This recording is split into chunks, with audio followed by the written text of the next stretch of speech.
Let's learn concept. Do you know that Archaebacteria is tougher than the normal bacteria? Why?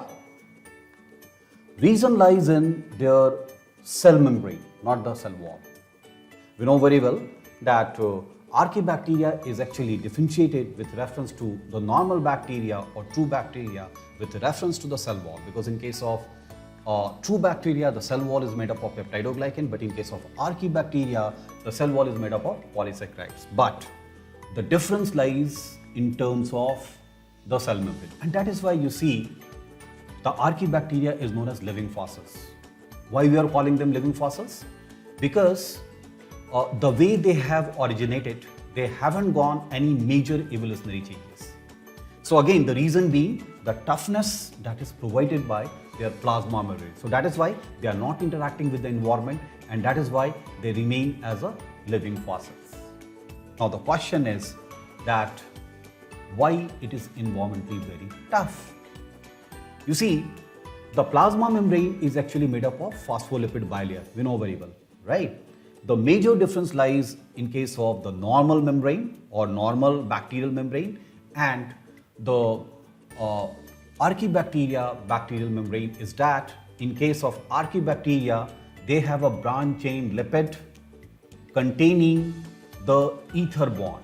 But in case of normal bacteria, what happens? They have an ester bond.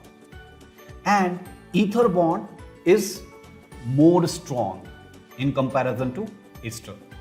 First of all, let's try to understand why it is more strong. So what is ether bond? What is ester bond? You can see in the diagram as well, right? In case of ester, what we see, there is a one oxygen molecule that is bounded by the double bond to the carbon, and that carbon in turn is bounded by one single bond by the another oxygen atom, right? But in case of ether, what you see that single oxygen is actually bounded by the two alkyl group by a single bond, right?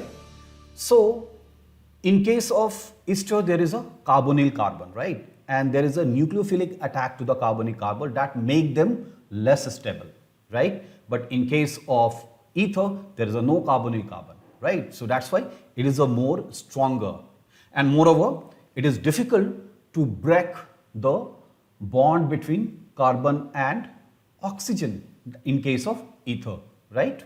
They can be broken only by some specialized reagent. Okay, so that is why they are environmentally very tough, right? This is all about let's learn concept.